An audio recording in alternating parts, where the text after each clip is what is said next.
بسم اللہ الرحمن الرحیم، سورہ الحجرات آیت نمبر 11۔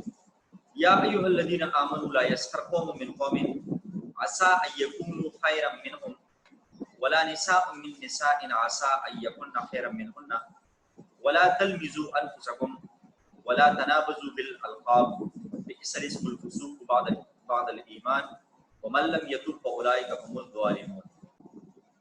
یا ایھا الذین آمنوا، اے ایمان والو، لا یسخر قوم من قوم، ایک دوسرے کی مذاق نہ اڑائے، تمسخر نہ کرے، عسا شاید ان یکونوا خیرا منہم، کہ وہ بہتر ہو ان سے، ولا نساء من نساء، اور نہ عورتیں دوسری عورتوں سے، عسا ان یکن خیرا منہن، شاید وہ بہتر ہو ان سے، ولا تلمزوا انفسکم، اور عیب نہ لگاؤ ایک دوسرے کو، ولا تنابزوا بالالقاب، اور نام نہ ڈالو چڑھانے کو ایک دوسرے کو، بئس الاسم الفسوق، برا نام ہے گناہگاری، بئس الاسم الفسوق، برا نام ہے گناہگاری، بعد الایمان، ایمان کے پیچھے، ومن لم یتب، اور جو کوئی توبہ نہ کرے،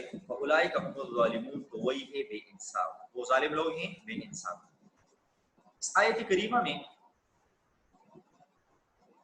اس سے پہلے اگر ہم دیکھیں تو سورہ الحجرات کی شروع میں نبی کریم صلی اللہ علیہ وسلم کے حقوق اور آداب کا بیان آیا، پھر عام مسلمانوں کے باقی حقوق و آداب معاشرت کا بیان شروع ہوا۔ سابقہ دو آیتوں میں ان کی اجتماعی و جماعت کی اصلاح کے احکام بیان ہوئے، مذکورہ آیتوں میں اشخاص و افراد کے باہمی حقوق و آداب معاشرت کا ذکر ہے کہ دو اشخاص یا دو افراد آپس میں ان کے باہمی حقوق اور آداب معاشرت کس طریقے سے ہوں۔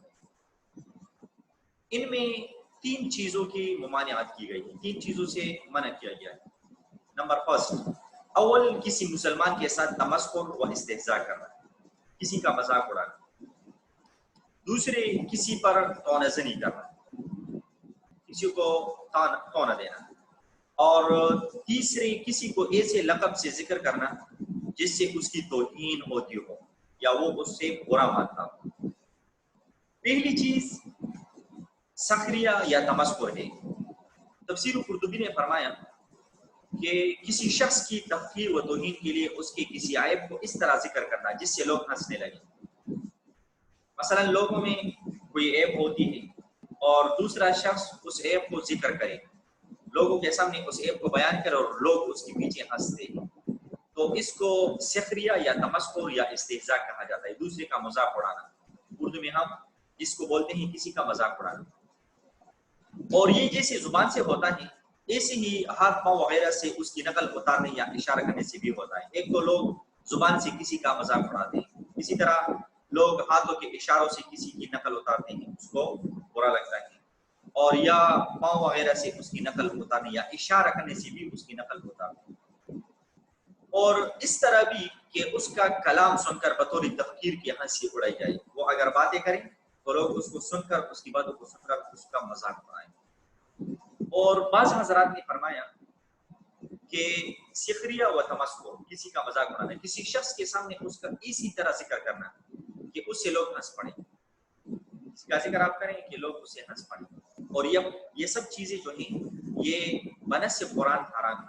کسی کا مذاق اڑانا، کسی کو تنگ کرنا، لوگوں کو ہنسانا کسی کے پیچھے، یہ تمام قرآن کریم سے واضح ہے کہ یہ کیا ہے، حرام ہے۔ یہاں پر اگر ہم دیکھیں تو سخریہ کی ممانعت کا قرآن کریم نے اتنا اہتمام فرمایا کہ اس میں مردوں کو الگ مخاطب فرمایا اور عورتوں کو الگ۔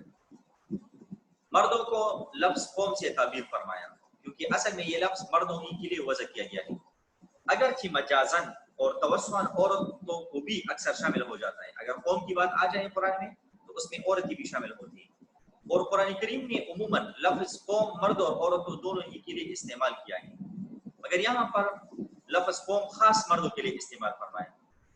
اس کے مقابل عورتوں کا ذکر لفظ نساء سے فرمایا، اور دونوں میں یہ ہدایت فرمائی کہ جو مرد کسی دوسرے مرد کے ساتھ استہزاء و تمسخر کرتا ہے، ایک مرد کسی دوسرے مرد کا مذاق اڑاتا ہے، اس کو کیا خبر ہے کہ شاید وہ اللہ کے نزدیک استہزاء کرنے والے سے بہتر ہو. اسی طرح جو عورت کسی دوسری عورت کے ساتھ استہزاء و تمسخر کا معاملہ کرتی ہے اس کو کیا خبر ہے شاید وہی اللہ کے نزدیک اس سے بہتر ہو. قرآن میں مردوں کا مردوں کے ساتھ اور عورتوں کا عورتوں کے ساتھ استہزاء کرنے اور ان کی حرمت کا ذکر فرمایا کہ نہ مرد مردوں کا مذاق اڑائیں گے نہ عورت عورتوں کا مذاق اڑائیں گے. حالانکہ قرآن میں مردوں کا مردوں کے ساتھ اور عورتوں عورتوں کے ساتھ یہ تو حرمت کا ذکر فرمایا. اور اگر ہم دیکھیں تو کوئی مرد کسی عورت کے ساتھ یا کوئی عورت کسی مرد کے ساتھ استہزاء کرے تو وہ بھی اس حرمت میں داخل ہے. مگر اس کا ذکر نہ کرنے سے اشارہ اس طرف ہے یہاں پہ اس کا ذکر نہیں ہے. مردوں کا ذکر کیا کہ مردوں کا مذاق نہ اڑائے عورت عورتوں کا. لیکن اگر کوئی مرد عورت کا مذاق اڑائے یا کوئی عورت مرد کا مذاق اڑائے وہ بھی اس حرمت میں داخل ہے. یہاں پہ اس کا ذکر نہیں ہے تو اشارہ اس طرف ہے کہ عورتوں اور مردوں کا اختلاط ہی شان ممنوع اور منع ہے مذموم ہے. عورت اور مرد تو اختلاط نہیں کر سکتے. جب اختلاط نہیں تو تمسخر کا تحقق ہی نہیں ہوگا. جب آپس میں ملیں گے نہیں ان کا اختلاط نہیں ہوگا اکٹھے بیٹھیں گے نہیں تو پھر مذاق کدھر سے آئے گا. حاصل آیت کا یہ ہے کہ اگر کسی شخص کے بدن یا صورت یا قد و قامت وغیرہ میں کوئی عیب نظر آئے تو کسی کو اس پر ہنسنے یا استہزاء کرنے کی ضرورت نہ کرنا چاہیے کیونکہ اسے معلوم نہیں کہ شاید وہ اپنے صدق و اخلاص وغیرہ کے سبب اللہ کے نزدیک اس سے بہتر وہ افضل ہو. اس آیت کو سن کر سلف صالحین کا حال یہ ہو گیا کہ عمر ابن شرحبیل نے فرمایا ایک صحابی کہ میں اگر کسی شخص کو بکری کے تنوں سے منہ لگا کر دودھ پیتے دیکھوں اور اس پر مجھے ہنسی آ جائے تو میں ڈرتا ہوں کہ کہیں میں بھی ایسا ہی نہ ہوتا. حضرت عبداللہ بن مسعود رضی اللہ تعالیٰ عنہ نے فرمایا کہ میں اگر کسی کتے کے ساتھ بھی استہزاء کروں کسی کتے کا بھی مذاق اڑاؤں تو مجھے ڈر ہوتا ہے کہ میں خود کتا نہ بنایا جاؤں. اسی طرح صحیح مسلم میں ایک روایت ہے نبی کریم صلی اللہ علیہ وسلم نے فرمایا ان اللہ لا ينظر الى صورکم واموالکم ان اللہ لا ينظر الى صورکم واموالکم ولكن ينظر الى قلوبکم واعمالکم ان اللہ لا ينظر الى صورکم واموالکم کہ اللہ تعالیٰ مسلمانوں کی صورت اور ان کے مال و دولت پر نظر نہیں کرتا ولكن ينظر الى قلوبکم واعمالکم بلکہ ان کے قلوب اور اعمال کو دیکھتا ہے کہ ان کے قلوب دلوں میں ان کے کیا باتیں اور ان کے اعمال کیا ہے. سمجھ آ رہی ہے آپ لوگوں کو. تفسیر قرطبی نے یہاں پہ ذکر فرمایا ہے کہ اس حدیث سے ایک ضابطہ اور اصل یہ معلوم ہوئی کہ کسی شخص کے معاملے میں اس کے ظاہری حال کو دیکھ کر کوئی قطعی حکم لگا دینا درست نہیں کیونکہ ہو سکتا ہے کہ جس شخص کے ظاہری اعمال و افعال کو ہم بہت اچھا سمجھ رہے ہوں یہ تو بہت اچھا ہے ظاہری ہمارے اس کے اچھی اللہ تعالیٰ جو اس کے باطنی حالات اور قلبی کیفیت کو جانتا ہے وہ اس کے نزدیک مذموم ہو برے ہوں اور جس شخص کی ظاہری حال اور اعمال برے ہیں ہو سکتا ہے کہ اس کے باطنی حالات اور قلبی کیفیت اس کے اعمال بد کا کفارہ بن جائے. اس لیے جس شخص کو بری حالت یا برے اعمال میں مبتلا دیکھو تو اس کی اس حالت کو تو برا سمجھو مگر اس شخص کو حقیر و ذلیل سمجھنے کی اجازت نہیں ہے. سمجھ آ رہی ہے؟ اس حالت کو برا سمجھے کہ یہ جو گناہ کر رہا ہے یا جو حالت ہے اس کی یہ غلط ہے یہ حالت اس کی ٹھیک نہیں لیکن اس شخص کو حقیر و ذلیل سمجھنے کی اجازت نہیں. یہ تو ہو گئی پہلی بات کہ کسی کی تمسخر اڑانا کسی کا تمسخر اڑانا اور کسی کا عیب نکالنا. دوسری چیز جس کی ممانعت اس آیت میں کی گئی ہے وہ لمس ہے. وہ کیا چیز ہے؟ لمس. آیت میں فرمایا گیا ہے وَلَا تَلْمِزُوا أَنفُسَكُمْ. لمس کس چیز کو کہتے ہیں؟ لمس کے معنی کسی میں عیب نکالنے اور عیب ظاہر کرنے یا عیب پر تو نظری کرنے کے لیے کسی کا عیب نکالنا. لوگ ڈھونڈتے ہیں لوگوں میں عیب نکالنا فلاں میں یہ ہے فلاں میں یہ ہے یا کسی کا کوئی عیب ہو اس کو ظاہر کرتے ہیں جی فلاں میں تو یہ کام ہے فلاں تو یہ کرتا ہے ان کے عیبوں کو نکالتے ہیں یا ان کا جو عیب ہے اس پر تو نظری کرتے ہیں آپ کی یہ عیب ہے ان کو بتاتے ہیں اس کو جھٹلاتے ہیں. تو لمس کی یہ تمام معنی آتی ہے کسی میں عیب نکالنا یا کسی کے عیب کو ظاہر کرنا یا عیب پر تو نظری کرنا. آیت میں اللہ نے ارشاد فرمایا لا تلمزوا انفسکم لا تلمزوا انفسکم یعنی تم اپنے عیب نہ نکالو. یہ ارشاد ایسا ہی ہے جیسے قرآن کریم میں ہے لا تقتلوا انفسکم، اللہ نے فرمایا کہ تم اپنے آپ کو قتل نہ کرو. دونوں جگہ اپنے آپ کو قتل کرنے یا اپنے عیب سے نکالنے کا مراد کیا ہے؟ اللہ نے فرمایا لا تلمزوا انفسکم کہ تم اپنی عیب نہ نکالو. تو آیت کا معنی یہ ہوا کہ تم آپس میں ایک دوسرے کو قتل نہ کرو، ایک دوسرے کو تونا نہ دو. اور اس عنوان سے تعبیر کرنے میں حکمت یہ بتلانا ہے کہ کسی دوسرے کو قتل کرنا ایک حیثیت سے اپنے آپ کو قتل کرنا ہے. کیونکہ اکثر تو ایسا واقعہ ہو ہی جاتا ہے کہ ایک دوسرے کو قتل کیا تو دوسرے کے حمایتی لوگوں نے اس کو قتل کیا، تو دوسرے کو قتل کرنا اپنے آپ کو قتل کرنا ہے. اور اگر یہ بھی نہ ہو تو اصل بات یہ ہے کہ مسلمان سب بھائی بھائی ہیں. انما المؤمنون اخوۃ، مسلمان تو آپس میں بھائی بھائی ہیں، اور اپنے بھائی کو قتل کرنا گویا خود اپنے آپ کو قتل کرنا اور بے دست وفا بنانا ہے. یہی معنی یہاں پر لا تلمزوا انفسکم میں اللہ نے فرمایا لا تلمزوا انفسکم کہ تم جو دوسرے کی عیب نکالو اور تو نہ دو. تو یاد رکھو کہ عیب سے تو کوئی انسان عادتاً خالی نہیں ہوتا. تم اس کی عیب نکالو گے تو وہ تمہارے عیب نکالے گا. جیسا کہ بعض علماء نے فرمایا وَفِيكَ عُيُوبٌ وَلِلنَّاسِ أَعْيُنٌ، یعنی تم میں بھی کچھ عیوب ہیں اور لوگوں کی آنکھیں ہیں جو ان کو دیکھتی. اگر تم کسی اور کی عیب نکالتے تو وہ بھی تمہارے عیب نکالیں گے. تم کسی کی عیب نکالو گے اور توازنی کرو گے تو وہ تم پر یہی عمل کریں گے. اور بالفرض اگر اس نے صبر بھی کیا، آپ نے اس میں عیب نکالا، اس نے صبر کیا، تو بات وہی ہے کہ اپنے ایک بھائی کی بدنامی اور تذلیل پر غور کرے تو وہ اپنی ہی تذلیل اور تنقید. آپ اپنے بھائی کو ذلیل کرتے ہیں تو آپ کی بدنامی ہوتی ہے. علماء نے فرمایا کہ انسان کی سعادت اور خوش نصیبی اس میں ہے کہ اپنے عیوب پر نظر رکھے. انسان کو اپنے عیوب پر رکھے، دوسرے کی خوبی اور اپنے عیوب. یہ نہ کہے کہ بس اپنی خوبیاں نظر آئے دوسرے کی عیوب. یہ بندہ یہ ناکام ہو جاتا ہے، یہ برباد ہو جاتا ہے شرعی لحاظ سے. اس لیے کامیاب بندہ وہ ہے جس کو اپنے عیب نظر آئے اور دوسرے بندے کی خوبیاں نظر آئے. اور اگر کسی کو اپنے عیوب پر نظر ہو تو ان کی اصلاح کی فکر میں لگا رہے. اور جو ایسا کرے گا اس کو دوسرے کے عیوب نکالنے اور بیان کرنے کی فرصت ہی نہیں ملے گی.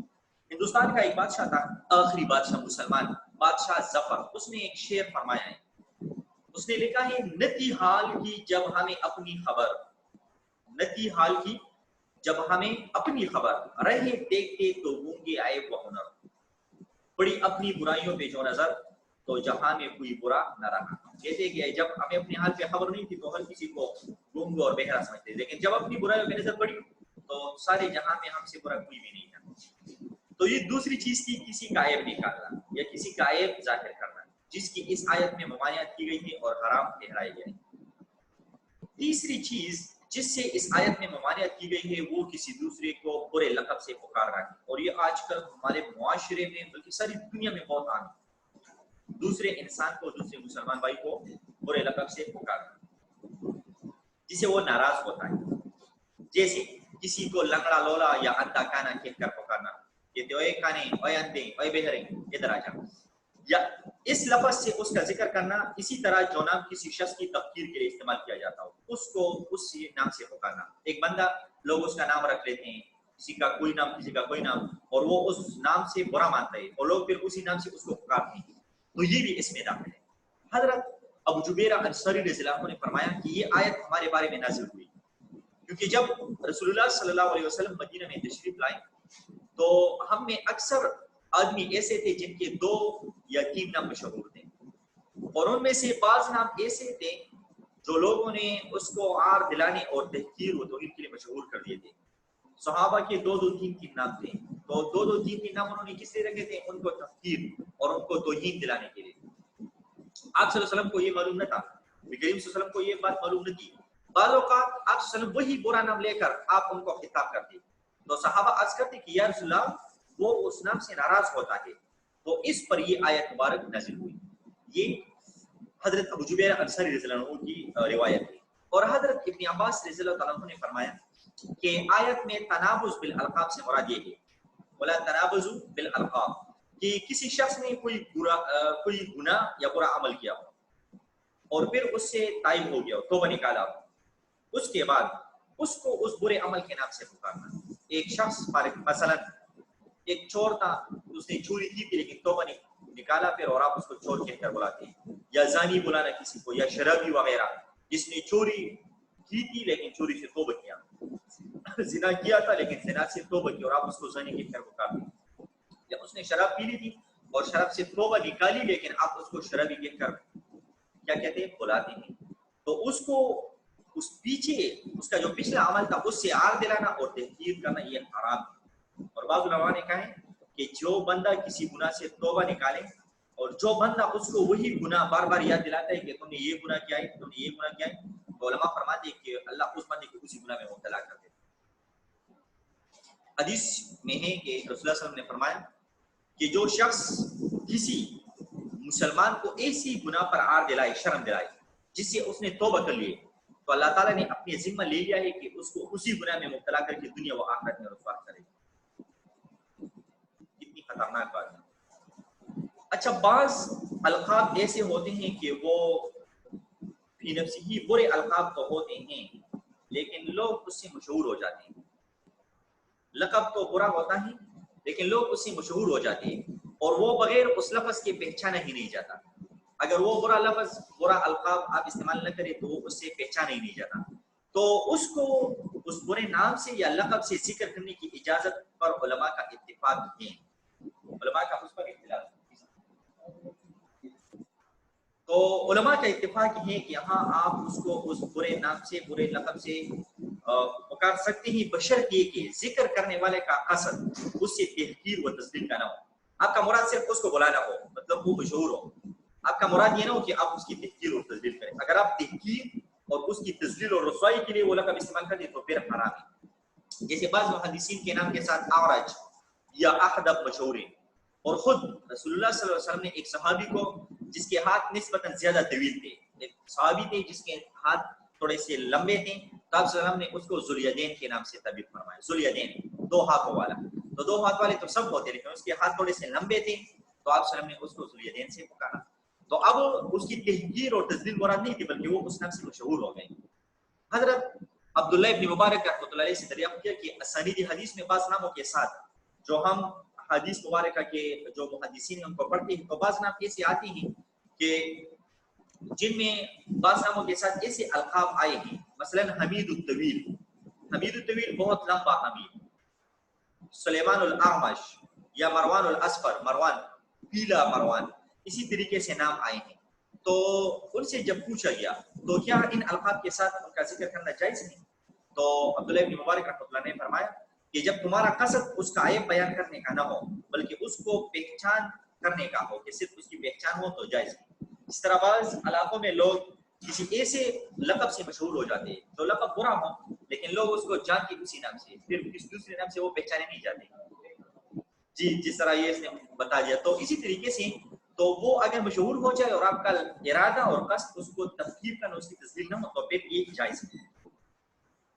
لیکن سنت یہ ہے کہ لوگوں کو اچھے القاب سے یاد کیا جائے. حدیث میں ہے کہ رسول اللہ صلی اللہ علیہ وسلم نے فرمایا کہ مومن کا حق دوسرے مومن پر یہ ہے کہ اس کا ایسے نام و لقب سے ذکر کریں تو اس کو زیادہ پسند ہو. جس شخص کو جو نام اور جو لقب زیادہ پسند ہو اسی سے اس کا ذکر کریں, مطلب ذکر خیر کریں. اسی لیے عرب میں کنیت کا رواج عام تھا, وہ لوگ اپنی کنیت رکھتے تھے اور حضرت صلی اللہ علیہ وسلم نے بھی اس کو پسند فرمایا, اپنے لیے ایک نام پسند کرتے تھے. خود نبی کریم صلی اللہ علیہ وسلم نے خاص خاص صحابہ کو کچھ لقب دیے ہیں. آپ صلی اللہ علیہ وسلم نے خاص خاص صحابہ کرام کو کچھ لقب دیے ہیں. صدیق اکبر رضی اللہ عنہ کو عتیق اور حضرت عمر رضی اللہ عنہ کو فاروق کا خطاب دیا. اسی طرح حضرت حمزہ کو نبی کریم صلی اللہ علیہ وسلم نے اسد اللہ, اللہ کا شیر کہا, اور خالد بن ولید کو انہوں نے سیف اللہ, اللہ کی تلوار کہا. تو سنت یہ ہے کہ ہم لوگوں کو اچھے القاب سے یاد کریں, اچھے ناموں سے پکاریں, اور جن 3 چیزوں سے اس آیت مبارک میں منع کیا گیا ہے کہ سب سے پہلی چیز جو یہاں پر اس آیت مبارک میں ذکر فرمائی ہے کہ آپ کسی دوسرے لوگوں کا, کسی دوسرے قوم کا مذاق نہ اڑائیں, تو دوسرے کے مذاق سے, تمسخر سے اپنے آپ کو روکیں. اور دوسری چیز کسی کی عیب نہ نکالیں, کسی کی عیبوں کو تلاش نہ کریں اور ان کی عیبوں کو ظاہر نہ کریں اور ان کی عیبوں کو ان پر پھر توازنی نہ کریں. اور تیسری چیز جس کی حرمت یہاں پہ بیان ہوئی ہے کہ آپ لوگوں کو برے القاب سے اور برے نام سے نہ پکاریں. یہ 3 چیزیں اس کی حرمت اس مذکورہ آیت میں مذکور ہیں. انشاءاللہ باقی اس